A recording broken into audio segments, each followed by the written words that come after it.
Good morning everyone. आप सभी का फिर से एक बार स्वागत है भारत एग्जाम सॉल्यूशन पर। दोस्तों, आज हम लोग पढ़ेंगे प्राचीन काल में झारखंड। और प्राचीन काल में झारखंड को 4 कालों में बांटा गया है। पहला है मौर्य काल, दूसरा है मौर्योत्तर काल, तीसरा है गुप्त काल और चौथा है गुप्तोत्तर काल। दोस्तों, इन सभी का एक एक करके आज हम विश्लेषण करेंगे, तो आप बने रहिए इस वीडियो के अंत तक। तो चलिए ज़्यादा समय ना लेते हुए आज का सेशन स्टार्ट करते हैं और देखते हैं क्या खास बात है इस टॉपिक में। तो सबसे पहला काल है मौर्य काल। मौर्य काल में हम लोग देखते हैं मगध से दक्षिण भारत की ओर जाने वाले व्यापारिक मार्ग झारखंड से होकर जाता था। अतः मौर्यकालीन झारखंड का अपना राजनीतिक, आर्थिक तथा सामाजिक महत्व हुआ करता था।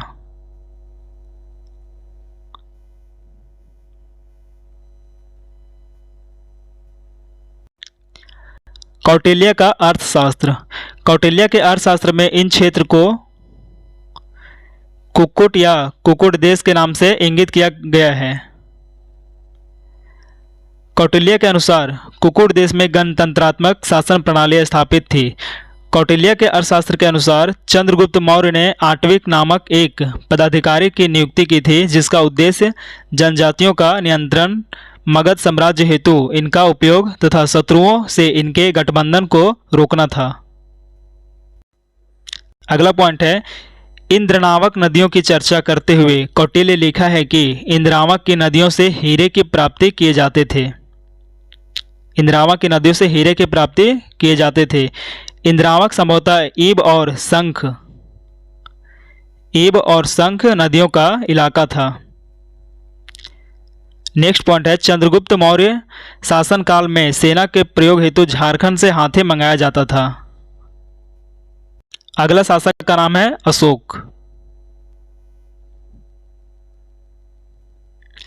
अशोक के 13वें शिलालेख में समीपवर्ती राज्यों की सूची मिलती है, जिसमें से एक आटविक, आटव और आटवी प्रदेश बघेलखंड से उड़ीसा के समुद्र तट तक विस्तृत थी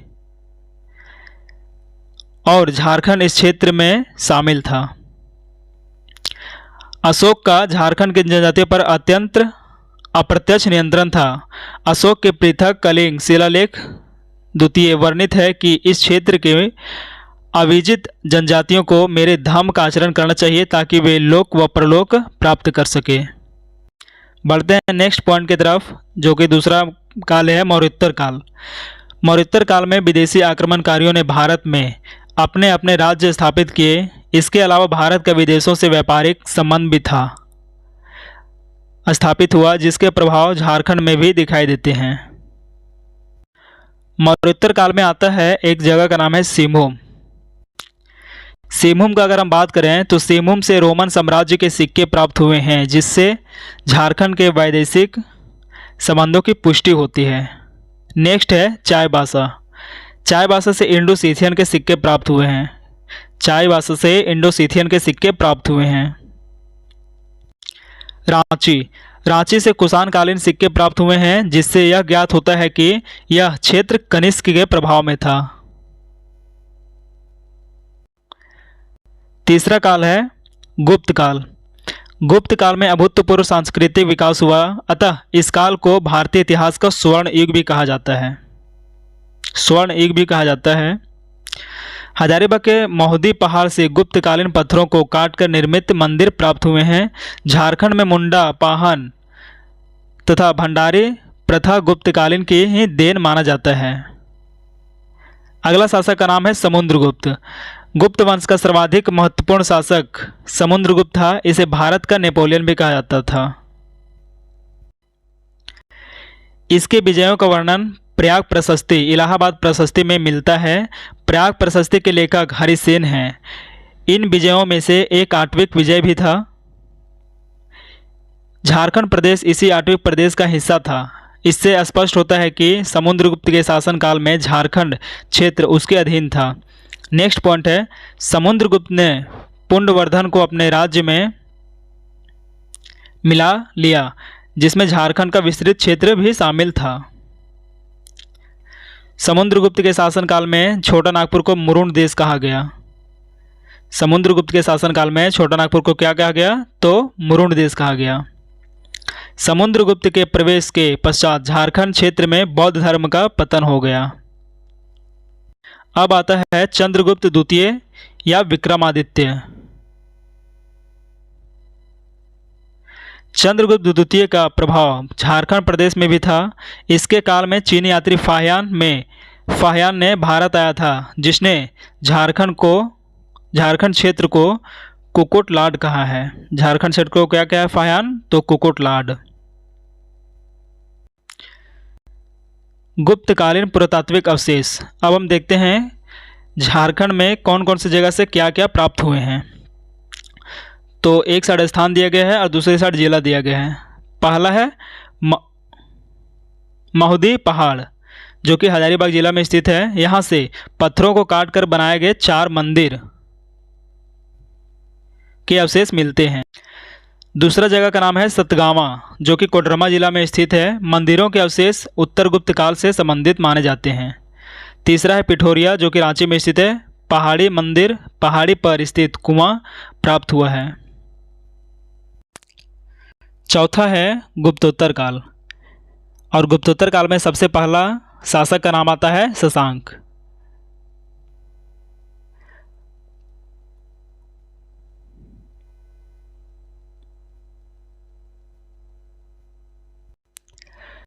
गौड़ पश्चिम बंगाल का शासक शशांक इस काल में एक प्रतापी शासक था। शशांक के साम्राज्य का विस्तार संपूर्ण झारखंड, उड़ीसा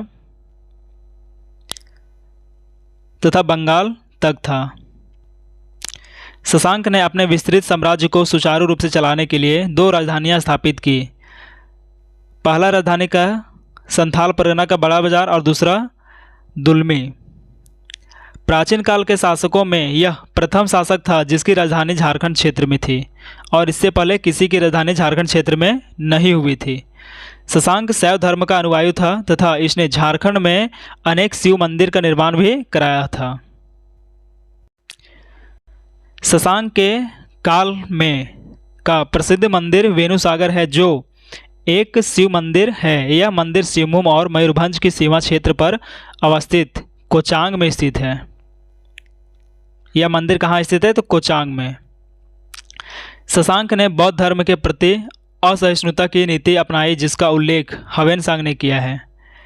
नेक्स्ट पॉइंट है शशांक ने झारखंड के सभी बौद्ध केंद्रों को नष्ट कर दिया। इस तरह झारखंड में बौद्ध जैन धर्म के स्थान पर हिंदू धर्म की महत्ता स्थापित हो गई। अगला शासक का नाम है हर्षवर्धन। वर्धन वंश का सर्वाधिक शक्तिशाली अगर कोई हुआ तो वो है हर्षवर्धन। इसके साम्राज्य में काजांगल किसका नाम था? तो राजमहल का। काजांगल का कुछ भाग शामिल था हर्षवर्धन के शासनकाल में। काजांगल राजमहल में ही हर्षवर्धन ने ह्वेनसांग से मिला। ह्वेनसांग अपने आत्मवृत्तांत में राजमहल की चर्चा की है।